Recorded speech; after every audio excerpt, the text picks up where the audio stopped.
ताज्या बातम्या आणि वैविध्यपूर्ण माहितीसाठी हे यूट्यूब चॅनल नक्की सबस्क्राईब करा आणि नोटिफिकेशन बेल आयकॉनवर प्रेस करा. मंडळी नमस्कार.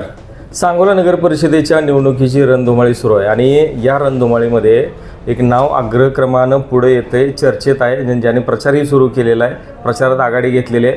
शिवसेना शिंदे गटाचे माजी आमदार शहाजीबापू पाटील यांचे नगराध्यक्ष पदाचे उमेदवार आनंदाभाऊ माने यांना मानणारा मोठा तरुण वर्ग, जुना मतदार वर्ग हा सांगोला शहरात आहे.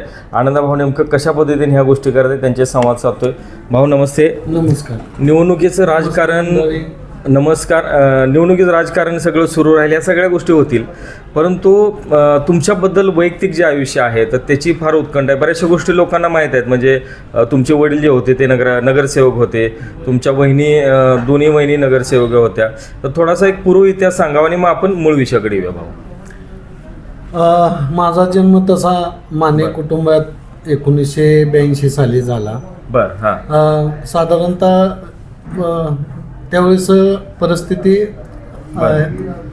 हलाखीचीच होते. परंतु आमचे चुलते पांडुरंग माने म्हणून त्यांनी बाहेर राज्यात नोकरी वगैरे करून, उपजीविकेची नोकरी वगैरे करून आमच्या माने परिवाराला थोडस त्यांनी बळ दिलं आणि सुधारणा केली.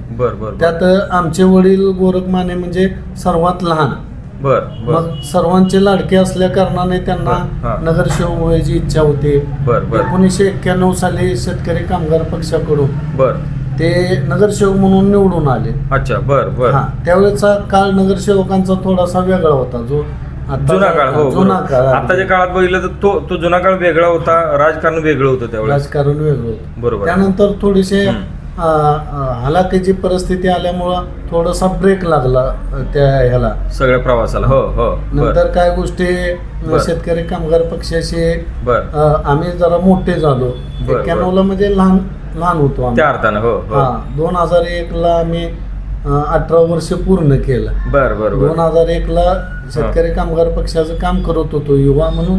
तुम्ही पहिले शेकाप मध्ये सक्रिय होता, कारण त्यावेळी पक्षाचा इतर विषय नव्हता. शेकाप मूळचे तुम्ही शेकापचे. अच्छा. 2005 ला काही अडचणी कारणामुळं आम्ही दीपक आबांशी जोडलो गेलो. 2005 नंतर लगेचच त्यावेळेस 2006 ला नगरपालिकेची निवडणूक लागली. 2006 ला दीपक आबांनी आमच्यावर विश्वास ठेवून आमच्या दोन्ही वहिनींना उमेदवारी दिल्या आणि त्यावेळेस आम्ही दोन्ही वहिनी निवडून आल्या.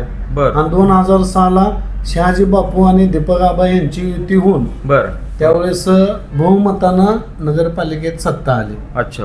पहिले 2.5 वर्ष अनिल खडतरे नगराध्यक्ष राहिले आणि दुसरे 2.5 वर्ष आता सध्या आमचे सहकारी मित्र रफिकभाई नदाप राहिले. त्या 5 वर्षाच्या काळात आमच्या दोन्ही वहिनी उपनगराध्यक्षा, बांधकाम सभापती, आरोग्य सभापती, मोठी पद त्यांनी त्या काळात दिली. व आनंद भाऊ, तुम्ही आता हे वहिनी होत्या, तुमचे वडील होते राजकारणात सक्रिय, तुम्ही थेट राजकारणात आले नसणार, कारण तुमच्याबद्दल समाजकारणात तुमचे मोठं काम होतं, तर तो किस्सा काय नेमका समाजकारणात कसा आला? तसं तर घरामधून आईचं म्हणणं होतं की राजकारण वगैरे नको. नंतर जे मित्र सवंगडी जे चांगलं काम करत गेलो, मग समाजकारणातून लोकांनीच नाव पुढे आणलं की आनंद सारख्या माणसाला संधी मिळाली. राजमाता प्रतिष्ठानची स्थापना कधी झालेली साधारण, कारण मोठं काम आहे आपल्या प्रतिष्ठानचं? राजमाता प्रतिष्ठानची स्थापना आम्ही 2012 ला केली. अच्छा. एवढा वर्ष, म्हणजे साधारण 12-13 वर्ष होऊन गेलेली. अच्छा. मोठं काम आहे त्या ह्याच्यामध्ये. साधारणतः प्रतिष्ठानच्या माध्यमातून शहराच्या विकासात मोठं योगदान राहिलेलं आहे. साधारण आठवणारी कामं सांगा मला. आठवणारे सगळ्यात मोठं काम म्हणजे झाडे, वृक्षरोपण. त्यावेळेस असं उन्हाळा पडला की सावली वगैरे नसायची, बरोबर आहे ना. संख्या खूप कमी. बगीचा पण ठराविक शहरामध्ये होते. बरोबर आहे. डॉक्टर बाबासाहेब आंबेडकर उद्यान. मग आम्ही एक असं समाजामध्ये जगताना वावरताना काही जण सल्ले दिले की तुम्ही तरुण आहात. अच्छा. तुम्ही असं वाढदिवसाला वायपट खर्च जे करता त्या खर्चाच्या ह्याच्यात तुम्ही सामाजिक काम करा. मग ती गोष्ट जुन्या लोकांची आवडली. मग आम्ही ज्या मित्रांचा वाढदिवस आहे त्या मित्राला वायपट इतर खर्च करण्यापेक्षा झाडं लावायला सुरुवात केली शहरात. कारण भाऊ, मला आता आम्ही फिरतो शहरामध्ये, अनेक लोक सांगतात की शहरातली जी बहुतांश म्हणजे 80% अधिक जे वृक्षारोपण आहे तुमच्या माध्यमातून झालेलं आहे. हे वृक्षारोपणाची आवड कशी काय लागली भाऊ तुम्हाला? हे जुन्या लोकांनी सांगितलं की तुम्हाला सामाजिक काम, तुम्ही तरुण सामाजिक काम करू शकता. तर आम्ही सुरुवात आमचे मित्र नरेंद्र दोडके त्यांच्या वाढदिवसाला निर्णय घेतला की आपण आजपासून ज्या मित्रांचे वाढदिवस होतील त्या मित्रांचा अनावश्यक खर्च टाळून एक प्रत्येक वाढदिवसाला एक 10-12 त्यावेळेस आम्ही काय करायचो, जाळी पण लावायचो त्याला, म्हणजे संरक्षण म्हणून त्यावेळेस खर्च जरा जास्त यायला. अच्छा बर. एक जाळी मला वाटतं 1500 रुपयाला आणि रोपट एक 150-200 रुपयाला. मग शासकीय प्रोत्साहन त्यावेळेस नव्हतं, आता या गोष्टी चालू झाल्यात. हो हो बर. आणि त्यानंतर ती लावलेलं झाड जगवण्यासाठी आम्ही टँकरनं पाणी द्यायचो. अच्छा बर. हा मग असे करत करत करत प्रत्येक मित्राच्या वाढदिवसाला लावलेली झाडं आज तुम्ही बघताय सर्व लोक सावली खाली उभा राहतात. सर्व्हिस रोडला जे झाड दिसतात लोक सांगतात तिथली. बरोबर. आपण मूळ विषयाकडे मी येतो. तुमचं वृक्षारोपणाचं काम आहे, मुलींच्या नावे तुम्ही ठेवी ठेवलेले आहे. 101 मुलीपेक्षा अधिक मुलींना बहुतेक तुम्ही तुमच्या वाढदिवसानिमित्तानं त्यांच्या नावे ठेवलेले आहे. आता मी मूळ विषयाकडे येतो कारण अनेक असे विषय आहेत की त्याच्यावर मी परत एकदा तुमच्याशी संवाद साधेन. नगर परिषदेची निवडणूक लागलेली आहे. एका बाजूला शेतकरी कामगार पक्ष, भारतीय जनता पक्ष आणि माजी आमदार दीपक आबा साळुंखे पाटील यांचा स्वतंत्र म्हणजे एक आजी आमदार, एक माजी आमदार आणि शेकाप भाजप ह्या तिन्ही पक्षाच्या वतीनं त्यांचा उमेदवार त्यांनी उभा केलेला आहे. तुम्ही एका साईडला आहात आणि तुमचं वन मॅन शो अशा पद्धतीने चाललंय कारण बापूने त्या गोष्टी स्पष्ट केल्या, जे सोबत येतील त्यांना घेऊ. पण सध्याची स्थिती जर बघितली तर शिवसेना शिंदे गट म्हणजे शहाजी बापू हे स्वताकदीवर आणि त्यांचे खंदे शिलेदार हे तुम्ही आहात. म्हणजे आनंदा माने गट, शहाजी बापू अशा अर्थानं ते म्हटलं जातं. तर या निवडणुकीकडे कसं बघता आणि एकूण सांगोल्यात जे परवा ज्या घटना घडामोडी घडल्या याच्याबद्दलचं तुम्ही एक त्यांच्या विरोधक म्हणून तुम्हाला काय वाटतं? तुम्हाला सांगायचं म्हणलं तर 2016ची निवडणूक ही अशीच झालती. 2016चं चित्र काय होतं, ओपन महिला ठिकाणी आम्हाला शहाजी बापूंनी नगराध्यक्ष पदाची संधी दिली. बरोबर. आम्ही त्यावेळेस भारतीय जनता पार्टी, रासप, शेतकरी संघटना असं मिळून आम्ही निवडणूक लढवली. तर त्यावेळेस भाजप म्हणून जास्त सांगोला शहरामध्ये 2016ला तेवढा ताकद नव्हता. हो. आणि आमचे विरोधक हे त्यावेळेसचे डॉक्टर गणपतराव देशमुख साहेब, दीपक आबा, झपके सर, बाळासाहेब केदार असू द्या, आता जे सध्याचे उमेदवार माननीय आदरणीय मारुती आबा असू द्या, हे शेतकरी कामगार पक्षाचे म्हणजे 16ला सुद्धा हे आता जे सर्व एकत्र झाले त्यावेळेस हे सर्व विरोधातच होते. आमच्यातला असा कुठलाही माणूस फक्त पक्षाचं नाव भाजप तिकडे गेलंय, पक्षाचं नाव भाजप तिकडे गेलंय, परंतु पाठीमागचा भाजपचा एकही माणूस तिकडे नाही. कारण नवीन भाजप तयार झाले, बाळासाहेब केदार, बाळासाहेब एरंडे यांचं भाजप तयार झाले. बरोबर. पण निवडणुकीच्या राजकारणामध्ये याच्यापूर्वी भाजप इतका सक्रिय नव्हता, म्हणजे शहराच्या आणि तालुक्याच्या राजकारणात एवढा सक्रिय नव्हता. बरोबर आहे. या सगळ्या ह्याच्यामध्ये आता एवढ्या ताकदीनं, कारण पालकमंत्र्यांनी ह्याच्यामध्ये लक्ष घातलेलं आहे, सगळ्या पद्धतीची यंत्रणा लावली जाणार आहे मोठ्या ताकदीनं, कारण जिल्ह्यामध्ये 12 मी त्या मोठ्या गोष्टीवर बोलू शकत. ठीक आहे, हरकत नाही भाऊ. मी एक माननीय आमचे नेते आमदार शहाजी बापूंचा एक शिलेदार आहे. त्यांनी आम्हाला एवढं शिकवलंय की निवडणुका ही लोकशाहीसाठी लढवायच्या असतात. जिंकणं हारणं ही जनता ठरवते. बरोबर आहे. तुम्हाला हरवायला कुठले पालकमंत्री, नेते मंडळी ठरवत नसतात. स्थानिक विषय स्थानिक विषय तर ती जनता ठरवते की तुम्हाला त्या पदापर्यंत न्यायचं का. भाऊ, एक महत्वाचा प्रश्न विचारतो. राणीताई माने ज्या की आपल्या पत्नी आहेत, तर त्यांनी नगराध्यक्षपद सांगोल्याचं जेव्हा भूषवलं ते एक महिला बळकटीकरणात एक मोठा विषय, म्हणजे शहाजी बापूने तो एक आदर्श घालून दिला. एक महिला ही सांगोल्याचा कारभार हाकू शकते आणि तुम्ही त्यांचे पतिदेव म्हणून खूप खंबीरपणे उभे होता. तुम्ही गटनेतेही होता त्या 2016 पंचवार्षिकमध्ये साधारण. तर राणीताई माने यांनी अनेक अशी कामं केलेली आहेत की त्या कामाची आजही दखल घेतली जाते, आठवण काढली जाते. तुमचं त्यांना पाठबळ होतं, अशा काही आठवणी सांगू शकाल का? कामं प्रथम सांगतो म्हणजे 2016ला आम्हाला बापूंनी जी संधी दिली त्याचं आम्ही सोनं केलं. जनता 2011 ते 16ला जी आघाडी झालती तयार, सर्वजण मिळून. आता त्यावेळेस बापू सगळे सगळे जे मिळून हो होते. हो हो आणि त्या 5 वर्षाच्या काळात हा अगदी 7 नगराध्यक्ष झाले.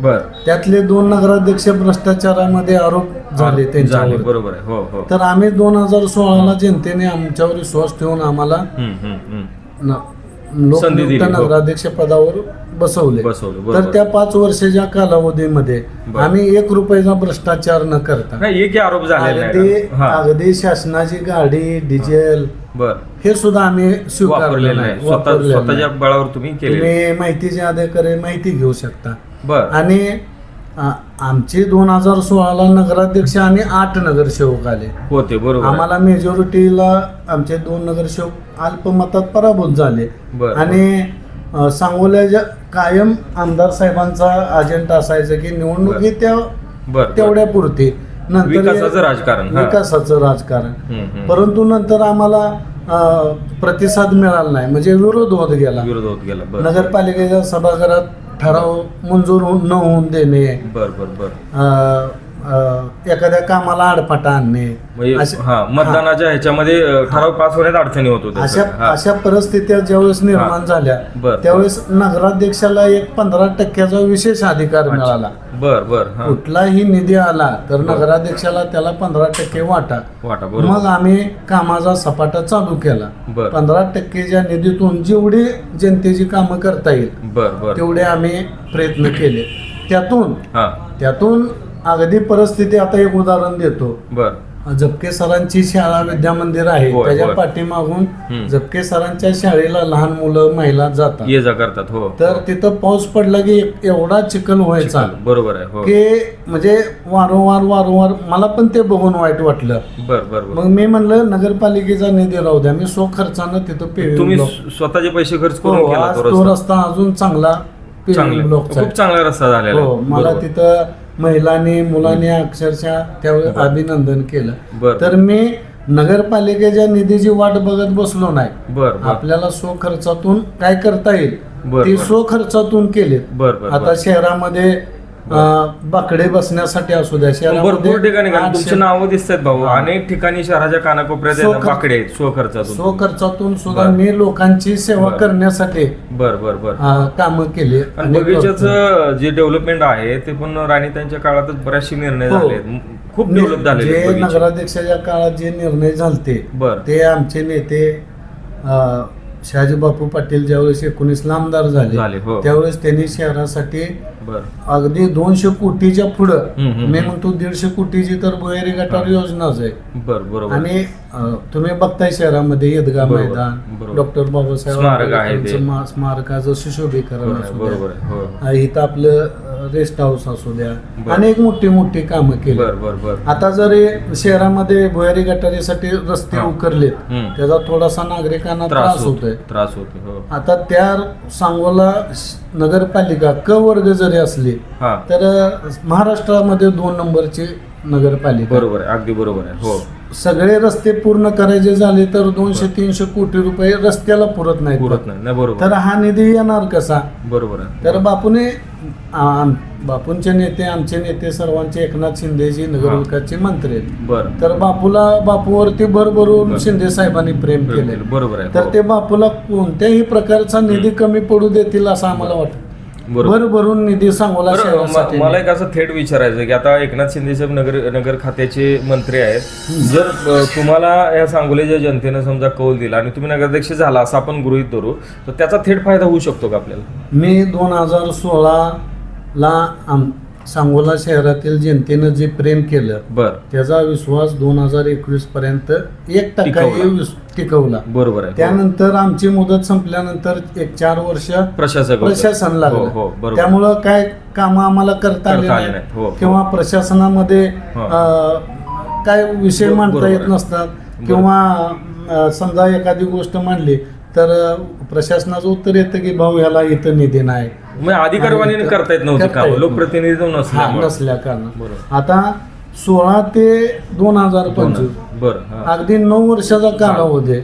बरोबर 9 वर्षामध्ये शहरामध्ये 10,000 नवीन मतदार वाढलेत बरोबर आता सगळ्यात महत्वाच्या युत्या आघाड्या कोणाच्या होतील ते सर्व एकत्र जरी झाले असले बर तर आमचा पक्ष बर आमच्या शहाजी बापूंचं नेतृत्व जर असं आहे की लढायचं लढायचं लढलं पाहिजे तर ह्यानुसार आणि सांगोला शहरातल्या जनतेला लढलेलं आवडतंय बरोबर. आणि शहाजी बापूंचा तो इतिहासच आहे, ते विजयाची पराभवाची चिंता करत नाहीत पण ते लढत राहतात आणि जनता ही लढणाऱ्याच्या पाठीमागे राहते. भाऊ मला एक महत्वाचा प्रश्न विचारायचा आहे की अशी काय काम आहेत की तुमच्या कार्यकालात ती राहिली, कारण प्रशासन लागलं नंतर निवडणुका झाल्या नाहीत की ते स्वप्न आहे तुमचं ते मला आता हे पूर्ण करायचे, अशी काही सांगता येतील का? खूप काम आहे ते. पहिल्यांदा मी हे सुद्धा मान्य करेल की मेजॉरिटी नसल्यामुळं आमच्याकडे 1-2 नगरसेवक कमी राहिल्यामुळं विरोधी पक्षाने आम्हाला कामच करू दिलं नाही. विरोधाला विरोध म्हणून आपण करायच्या. हो, तर तशी कामं भरपूर आम्हाला करायची. त्या प्रेमापोटी तर जनता आज माझ्या पाठीशी आहे की बाबा हे गरीब पोरग जरी असलं तर लोकशाहीसाठी आपल्या सांगोला शहरासाठी लढतंय. आणि विरोधकांना निवडणुका एकत्र येऊन उघड निवडणुका दाखवायचे तर आम्हाला निवडणुका दाखवायच्या नाहीत, आम्हाला निवडणुका लढवायची, लढून या विकासाच्या प्रक्रियेत उतरायचं. बरं भाऊ, शेवटचा प्रश्न विचारतो. उद्या 21 तारखेला अर्ज माघारी घ्यायची मुदत आहे, उद्याच ती मुदत आहे, ती संपते मुदत आणि त्यानंतर चित्र सगळं स्पष्ट होईल. तर हे सगळं व्हायचे आधी आणि इतर पक्ष अजूनही त्यांचं जागा वाटप ह्या गोष्टी सुरू आहे. तुम्ही प्रचाराला सुरुवात केलेली आहे कारण तुमचे कार्यकर्ते गल्ल्याबोळ्यात दिसतात. काय जादू केली तुम्ही, इतकं म्हणजे अगदी धडाका चालू केलाय, प्रतिसाद कसा मिळतोय तुम्हाला? सांगोला नगरपालिकेच्या इतिहासामध्ये आतापर्यंत एक चिन्ह एक पक्षाचं एबी फॉर्म सहित प्रथमच कोणतीही निवडणूक झालेली नाही इतिहासात. 2025 ला हा इतिहास घडणार आहे की 23च्या 23 नगरसेवक व नगराध्यक्षाचं चिन्हावर धनुष्यबाण या चिन्हावर सगळे उमेदवार लढवतील. आणि आता निवडणूक आयोगाच्या ह्याच्यानुसार विरोधकांच्या चिन्ह वाटप ही 26 तारखेला येणार. 26 ला बरोबर. आमची चिन्ह ऑलरेडी 25 जणांचे थांबायची काही गरज नाही प्रचारात लोकांना जायचं. आता जे त्यांचा प्रचार चालू आहे ते नुसतं आम्ही उभा राहिलोय मदत करा, त्यांना चिन्ह सांगता येणार. तुम्ही कुठल्या विषयावर मत मागणार आहे? साधारण तुमच्याकडे जे एक ठराविक असे महत्वाचे मुद्दे सांगा की आम्हालाच मतदान केलं पाहिजे, जी कारण आहे. विश्वास, चांगलं केलेले काम, समाजसेवा आणि तुम्हाला परंपरा आहे अगोदर आणि जनतेचा पूर्ण विश्वास आनंद मानेवर आहे की हा तरुण काहीतरी करू शकतो. बरोबर आहे. आणि तुम्हाला अजून खूप काय आयुष्यात करायच्या गोष्टी, तुमचं वय त्या दृष्टीने या गोष्टी महत्वाच्या ठरतात. आणि जनतेमध्ये प्रामाणिकपणा, विश्वास, तरुणांचं प्रेम.